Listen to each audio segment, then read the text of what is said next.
네, 시청자 여러분 안녕하십니까? 주상전화, 주식상담 전화 한 주의 시작인 월요일에 인사드립니다. 오늘 정말 한낮 기온 뜨거웠습니다. 35도까지 오르면서 곳곳에 찜통 더위가 이어졌는데요.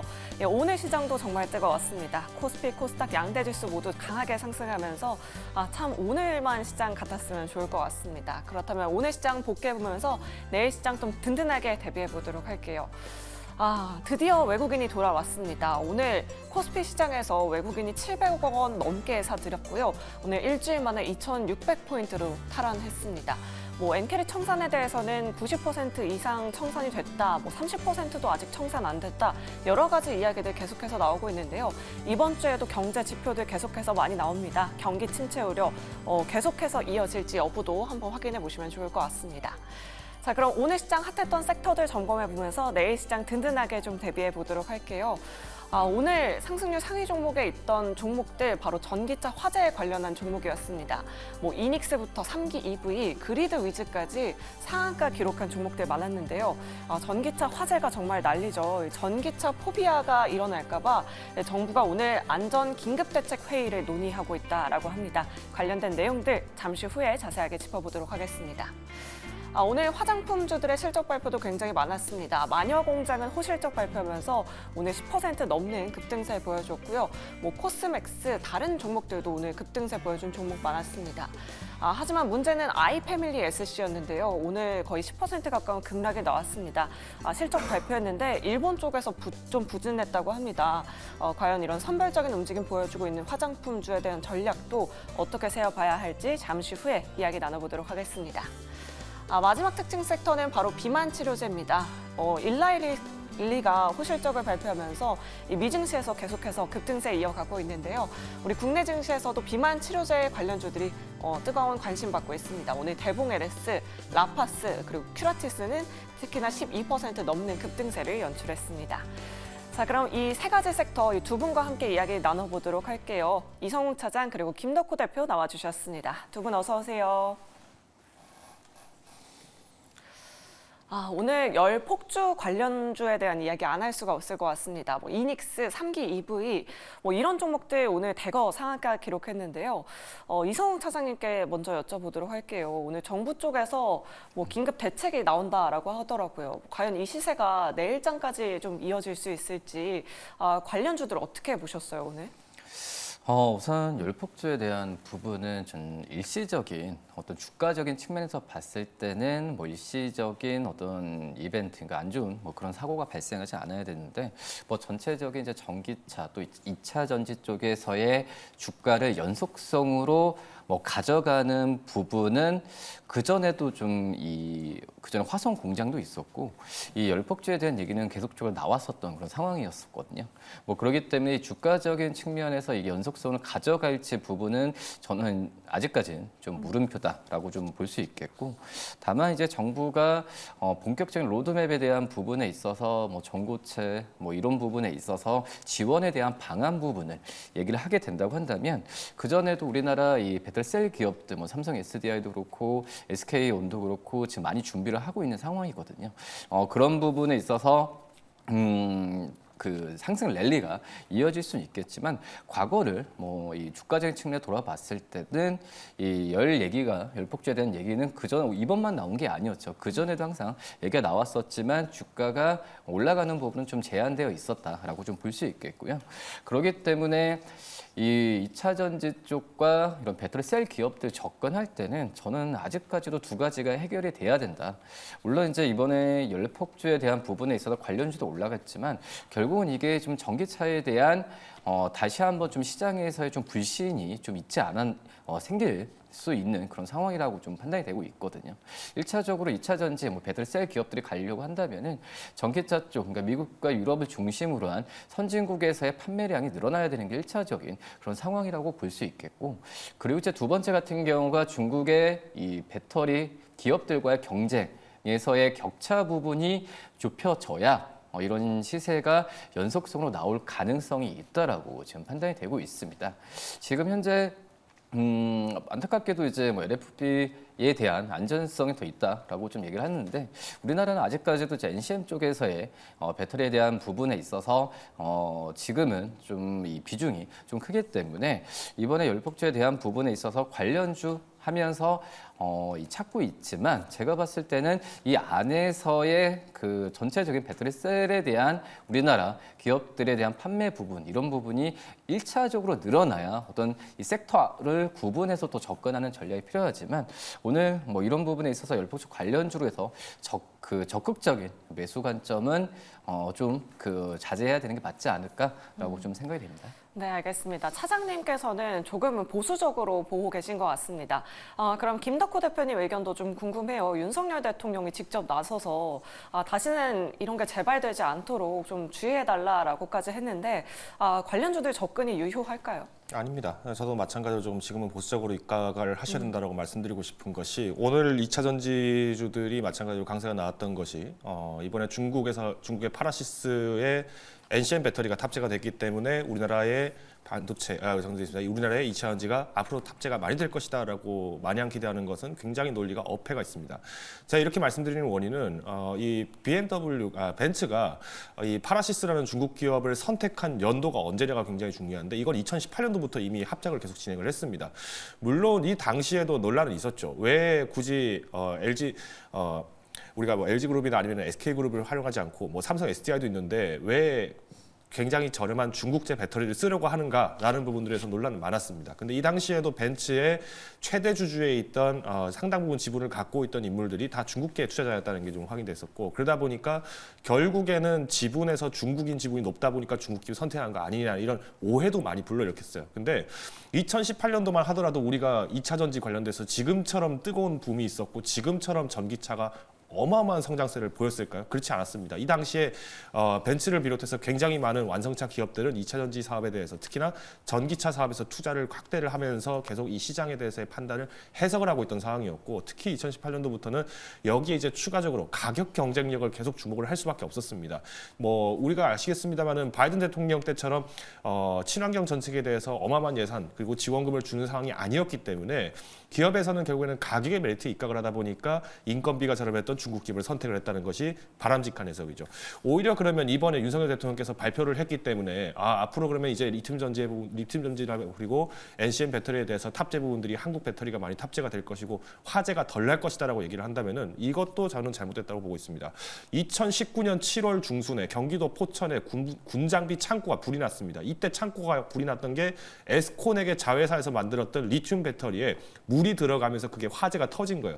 실제로 리튬 배터리 같은 경우는 화재 굉장히 잘 납니다. 그래서 주변에 수분기 업계 다 이제 건조시키고 다 말려야 된다 이런 얘기들을 굉장히 많이 강조를 하는데 이거 뭐 군부대에서도 아직 쓰고 있지 않습니까? 그러면 뭐 우리가 리튬 관련된 부분들 혹은 뭐 배터리 관련된 부분들이 뭐 이번 발언 한마디만 가지고 모든 게 바뀐다면 군부대부터 제일 바쁘지 않을까요? 저는 이렇게 보고 있습니다. 그래서 저는 이번에 열폭주 관련된 사태로 인해서 일단 그 차주 입장에서는 벤츠가 중국제 배터리를 쓴 줄 몰랐다. 이게 기분 나쁘다라고 인터뷰에 나왔어요. 근데 그러면 한국 배터리라고 해서 불이 안 났냐? 그건 아니죠. 그러니까 우리가 이런 상황에서 봤을 때 2차 전지 부분들이 안정성 문제가 나온다라고 하면은 우리가 그러면 뭐 삼원계 배터리든 LFP 배터리든 마찬가지로 나올 수밖에 없고요. 전고체 배터리는 아직 그만큼의 활용성이 아직 덜 됐기 때문에 그러니까 시장에 풀린 전고체 배터리 제품이 뭐 거의 없기 때문에 그러다 보니까 화재가 덜 발견된 거라고 보시면 됩니다. 그래서 지금 상황에서는 무리하게 이 배터리 비중을 더 확충하는 것은 최대한 자제하시는 게 바람직하지 않나라고 판단하고 있습니다. 네, 알겠습니다. 김덕호 대표님 역시나 좀 보수적으로 이야기해 주셨습니다.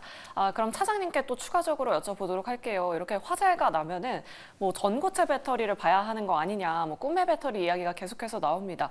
관련주들에 대한 접근은 어떻게 생각하세요? 아직까지 뭐 상용화에 대한 부분은 좀 계속 기다려 봐야 되는 네. 거고요. 전고체 쪽은. 근데 이제 준비를 지금 많이 잘 하고 있어요. 특히 이제 삼성 SDI 같은 경우가 이미 이제 전고체 배터리에 대한 라인 부분에 있어서 구축한 상황이라고 좀 볼 수 있겠고요. 그리고 이제 GM사와 같이 이제 합작을 하면서 이 공장에 대한 부분에서 원형 배터리를 지금 현재 양산을 하는 상황으로 좀 가고 있다라고 좀 볼 수 있겠고. 그리고 이제 뭐 LG에너지솔루션 또 쭉 분사했던 뭐 SK온, 뭐 이런 우리나라 배터리 3사 기업들 같은 경우도 전고체 쪽 같은 경우에도 지금은 이 기업들 같은 경우에도 한쪽만 하는 게 아니에요. 이제 전고체에 대한 부분 같은 경우에도 먹거리라고 생각하는 것보다도 새로운 섹터에 대한 부분을 계속해서 진출을 해야 이 배터리 시장 쪽에서 미국의 CATL이나 중국의 뭐 CATL과 격차를 계속해서 접힐 수 있다라는 느낌을 지금 많이 받고 있기 때문에 이 전고체 시장 쪽에서는 우리나라 배터리 3사는 지금 투자를 많이 하고 있는 그런 상황이고요. 뭐 그렇기 때문에 지금 현재 뭐 LG엔솔루션 또 이제 SK온 같은 경우가 어떻게 보면 SK이노베이션에서 분리가 되면서 이 SK온 자체의 전기차 배터리 쪽에서의 어떤 사업성은 그 전부터 계속 이제 부각을 더욱더 이제 받는 상황이라고 좀 볼 수 있겠고, 다만 이제 SK온 같은 경우가 영업 손실이나 이런 부분에 있어서는 관련주라고 할 수 있겠지만은 접근하는 포인트에 있어서는 오히려 좀 삼성 SDI나 LG 쪽이 기업들을 접근하는 게 낫지 않을까라고 좀 생각이 되고 있고, 그 다음에 이제 그 작은 기업들, 뭐 배터리 기업들, 그 전고체 이 소재 기업들, 뭐 IL 사이언스나 뭐 레이크 머티리얼즈 이런 기업들 같은 경우에도 관련주라고 하고 있는 상황이지만 우선 진출. 그러니까 전고체 배터리 상용화에 대한 전까지는 어떤 실적으로 잡히는 기간은 분명히 좀 있을 거다라고 좀 생각이 되고 있어서 이런 기업들 같은 경우는 말씀드렸던 오히려 지금 배터리 셀 뭐 기업들이 전반 기업들로 접근하는 전략이 만약에 전고체 관련주에서 접근한다면 맞지 않나라고 좀 생각이 됩니다. 네, 알겠습니다. 이렇게 열 폭주 관련주들에 대해서 짚어봤습니다. 오늘 전기차 화재 관련된 종목들 상한가 기록한 종목들 많았는데요. 내일까지 이 시세 이어질지 여부 체크해 보시면 좋을 것 같습니다. 다음 섹터로 바로 넘어가 보도록 할게요. 바로 화장품주입니다. 오늘 어떤 종목은 급등세를 보였고요. 어떤 종목은 또 급락세를 연출했습니다. 또 모멘텀도 하나 붙었는데요. 해리스 트레이드 관련주로 화장품이 뜨고 있습니다.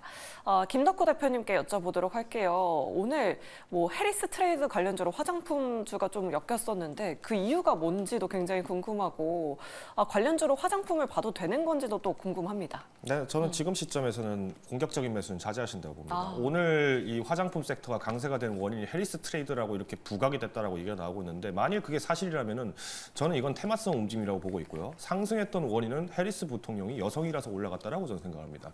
뭐 제가 이런 발언을 하면은 굉장히 성차별적인 발언이라고 얘기하시는 분도 계실 것 같은데, 미국에서 남성분이 미국에서 버스 탄 채로 한번 선크림 발라보십시오. 무슨 얘기 나오냐면 혹시 개이냐고 얘기가 들립니다. 남자들, 미국 남성들 화장품 거의 안 씁니다. 거의 안 쓰고요. 뭐 물론 이제 최근에 이제 뭐 연예계 쪽이나 이쪽 같은 경우는 당연히 이제 피부 관리나 이런 어떤, 그러니까 흔히 말하는 보여지는 쪽, 그러니까 모델이라던가 연예인, 연기자 이런 쪽은 당연히 이제 화장품을 다 씁니다. 왜? 그들 직업 선택 때문에 그런 거예요. 근데 일반적인 남성들 같은 경우 화장품 사용이 굉장히 적습니다. 그리고 이번에 아모레퍼시픽이 굉장히 이런 이슈가 많았어요. 아마존에서 가장 잘 팔린 상품 1, 2, 3위가 아모레퍼시픽 거였다라고 얘기가 나왔는데, 실제로 실적은 어떻게 됐습니까? 부진했죠. 네. 그 제품 중에서 잘 팔린 게 아모레퍼시픽인 건 아모레퍼시픽의 제품인 건 맞지만, 오히려 이것만 가지고 우리가 아모레퍼시픽의 전반적인 실적이 모두 쌍끌이로 다 올라간다라고 보는 거는 과장일 수 있다는 겁니다. 즉 우리가 그러면 지금 시점에서 봤을 때 화장품주를 접근한다. 근데 이게 해리스 트레이드로 내가 접근하겠다? 저는 반드시 지양을 하셔야 된다라고 보고 있고요. 오히려 그럼 화장품 쪽에 대해서 실적주를 접근을 한다라고 한다면은 대형주보다는 오히려 중소형주가 좀 더 강하지 않을까요? 다만 우려가 되는 부분은 지금 현재 이제 미국 시장도 소비 시장이 굉장히 좀 축소가 되는 걸 우려를 하기 때문에 금리 인하 시기를 더 앞당기겠다 이런 검토까지 나오고 있는 마당이기 때문에 우리가 과거, 그러니까 우리 상반기 때처럼 이렇게 폭발적인 탄력을 기대하기보다는 지금은 펀더멘탈 장세로 갈 가능성이 굉장히 큽니다. 다만 우리가 이제 상반기 때 상승했던 탄력이 워낙 컸었고, 이때 당시에도 소비 시장 자체는 안정화가 어느 정도 돼 있다는 점을 부각을 해봤을 때는 지금은 공격적인 목표가를 잡고 다시 이전 고점의 탈환을 목적으로 하시기보다는 지금은 좀 전진적인 상승을 했을 때 분할 매도를 하시는 관점이 좀 더 유리하지 않을까라고 판단을 하고 있습니다. 네, 알겠습니다. 이렇게 모멘텀에 대해서 좀 짚어봤고요. 차장님께는 종목 한번 여쭤보도록 할게요. 오늘 실적 발표했던 화장품 기업들 참 많았습니다. 뭐 마녀공장도 있었고 코스맥스도 있었고, 아이패밀리 SC는 좀 부진한 실적을 보여주면서 오늘 급락세 보였는데, 그래도 증권가에서 좀 저평가된 것 같다. 오늘 급락 너무 과도하다라는 의견들 굉장히 많이 나오고 있더라고요. 화장품주들에 대한 전략 어떻게 세워보면 좋을까요? 우선은 상반기 때 그런 흐름은 좀 비슷한 것 같아요. 원래 이제 그 섹터 안에서도 이 앞에 대장주가 좀 못 가면은 이 밑에 시가총액 작은 종목들도 못 가는 경향이 있지만 지금 보니까 뭐 아모레퍼시픽도 그렇고 LG생활건강도 2분기 실적이 좋지 않았어요. 근데 예상이 좀 됐던 상황이었거든요. 근데 이제 왜냐하면 이제 LG생활건강, 아모레퍼시픽 어떻게 보면은 뭐 미국 쪽에서 이제 말씀하셨듯이 1, 2위 한다고 하더라도 이 중국 쪽에서의 오프라인 비중이 굉장히 좀 높기 때문에 이번에 2분기 실적도 안 좋았던 이유 중에 하나가 중국 쪽에서의 실적이 좋지 않았던 상황이고 그건 구조적으로 중국 쪽에서 비중이 많이 높았다는 거거든요. 이 부분을 원래 작년부터도 이 대형주들이 기업들이 중국 비중을 줄이고 다른 어떤 해외 국가 쪽으로 이 다변화를 하는 부분이지만 아직까지 좀 시간이 걸린다라고 좀 볼 수 있겠는데 하지만 이 대형 아펙 기업들이 못 간다고 하더라도 이미 증명이 됐었죠. 이런 중소 기업들, 그러니까 인디 브랜드의 전문적인 그런 기업들 같은 경우가 이 종목들의 실적과 주가가 그대로 올해 상반기 때 반영이 잘 됐던 그런 상황이라고 좀 볼 수 있겠고요. 근데 이 중소형 이 기업들 같은 경우가 왜 좋냐? 역시 말씀드렸던 중국 쪽에서의 비중보다도 지금 이제 다른 해외 국가 쪽에서의 비중 부분이 다변화가 되고 있다는 점이 상반기 때 이 매력이라고 좀 느껴졌고 이런 부분은 하반기 때도 계속 이어질 가능성이 크다라고 지금 생각이 되고 있습니다. 그렇기 때문에 오늘 이번에 2분기 실적 봤을 때도 이런 인디 브랜드 기업들 같은 경우에는 주가적인 측면은 계속 올라갈 가능성이 있고 그다음에 지금 코스맥스도 호시적 발표했죠. 그다음 순위가 이제 OEM, ODM 이런 기업들이라 볼 수 있겠고요. 뭐 그렇기 때문에 그 마지막 어떤 대형주, 대형 사들 같은 경우에도 노력 많이 하고 있습니다. 하지만 이 중국 쪽에서의 비중, 그러니까 중국에 대한 리스크 부분이 어느 정도 완화되고 또 이제 뭐 중국 역으로 뭐 중국 쪽에서의 뭐 경기가 반등됐을 때는 더 올라갈 가능성이 있긴 하지만 제가 봤을 때도 지금은 중소형 브랜드, 기업, 인디 브랜드에 대한 기업들을 좀 관심 있게 가져야 되지 않을까라고 좀 생각이 되고 있고요. 저는 이제 개인적으로 봤을 때는 이 중국 쪽의 비중도 많이 적고 이런 실적에 대한 리스크에 대한 부분이 적은 게 바로 이제 실리콘투라고 볼 수 있거든요. 근데 실리콘투 같은 경우는 이 화장품 제조하는 회사가 아니죠. 우리나라 화장품을 직접 사서 전 세계 150개국 이상의 기업들한테 수출하는 뭐 그런 유통회사라고 좀 개념되고 있는데 그러기 때문에 화장품주 안에서 섹터도 뭐 실적에 따라서 희비가 갈리겠지만 실적에 대한 어떤 구조 자체가 리스크가 또 적은 기업들 같은 경우에도 추리는 전략이 좀 필요한 게 맞지 않나라고 좀 생각합니다. 네, 알겠습니다. 중소형 화장품주 위주로는 접근이 유효하다. 실리콘2 아직 실적 발표 안 한 만큼 좀 관심 있게 지켜보시면 좋을 것 같습니다. 그럼 다시 시장 대세로 돌아와서 이 해리스 트레이드 관련주들 한번 좀 짚어보도록 할게요. 김덕호 대표님께 여쭤보도록 하겠습니다. 오늘 또 대만 관련주들이 또 강한 움직임 보여줬더라고요. 좀 시세 이어갈 수 있을 만한 이런 해리스 트레이드 관련주들 좀 남아 있을까요? 대마 관련하면 항상 거론되는 게 오성첨단 소재인데 네. 일단 실제로 이 대마에 대해서 의료용 대마 합법화에 지금 시장이 이제 주목을 많이 하고 있죠. 뭐 미국 현지에서도 쉽게 이제 의료용 대마를 처방을 빨리 갈 수 있다. 그래서 저소득층들이 이 대마에 의한 중독을 막기 위해서 이 부분들을 수혜를 풀겠다라고 얘기가 나왔어요. 근데 사실 이 의료 대마 합법화에 대한 부분들은 과거 이제 트럼프 대통령 때 당시에도 오하이오주에서 먼저 2018년도부터 적용을 한 걸로 제가 알고 시험적으로 적용을 했던 걸로 알고 있고 여기 이제 세수 확보가 충분히 된다라는 데이터가 이제 쌓여 있던 상황이었어요. 그래서 바이든 대통령이 이 부분들을 굉장히 잘 체크를 했죠. 뭐 아무래도 이제 공화당 같은 경우에는 좀 정치 상황 자체가 굉장히 보수적이고, 그러니까 특히나 이제 미국 같은 경우에는 기독교 국가다 보니까 이런 어떤 약물 남용이나 이런 부분들을 굉장히 경계를 많이 하고 있습니다. 그러다 보니 이제 바이든 대통령 같은 경우는 상대적으로 좀 진보적 성향을 가지고 있는 입장이다 보니까 이 의료용 대마에 대해서의 처방을 우리가 좀 더 쉽게 할 수 있게 접근성을 늘리자라고 얘기가 나온 거예요. 자, 근데 여기서 이제 득과 실은 있습니다. 지금 미국에서 유행하고 있는 마약 중에서 어떤 게 유행을 하고 있나요? 펜타닐이 지금 유행을 하고 있죠. 그러니까 이만큼 이제 펜타닐 같은 경우는 대마보다도 훨씬 더 중독성이 커지는 원인은 한 번 중독이 된 사람들은 당연히 여기에 대해서의 이 마약성 기존에 섭취를 하던 마약 성분이 이제 더 이상 여기서 더 큰 쾌감을 주지 못하고 그러니까 더 악성된 시장으로 갈 수밖에 없습니다. 그러다 보니까 뭐 미국 정부에서는 이거를 절제력을 키울 수 있게 의사의 처방이 있다면은 이것을 취득하게 해주겠다라는 얘기인데 아무래도 이 부분도 지금 정책적으로는 좀 질타를 많이 받고 있죠. 그리고 우리나라의 뭐 오성 첨단 소재를 비롯해서 굉장히 많은 의료용 대마 관련된 종목들도 실제로 미국에 그러면 그만큼의 수출이 계속 지속적으로 일어나줘야 됩니다. 근데 오성 첨단 소재 같은 경우에도 지난 2021년도에 5,200원까지 올라갔었다. 그다음 어떻게 됐습니까? 뭐 감사 보고서 이제 자회사 제출 안 해버린 바람에 상편했다가 대상승됐었고, 그리고 이후에는 실적 부분들이 그렇게 탄탄하게 만들어지지는 못했습니다. 그러니까 우리가 지금은 해리스 부통령 관련 트레이드에서는 일종의 테마다. 그러니까 대선 전의 테마이기 때문에 이제는 눈치 게임이다라고 보시는 게 조금 더 바람직하지 않나라고 판단하고 있습니다. 네, 알겠습니다. 이렇게 대선 트레이딩 관련된 종목까지 한번 짚어봤습니다. 자, 이제 저희 본격적으로 종목 상담 출발해 보도록 할 텐데요. 계속해서 많은 참여 부탁드리도록 하겠습니다.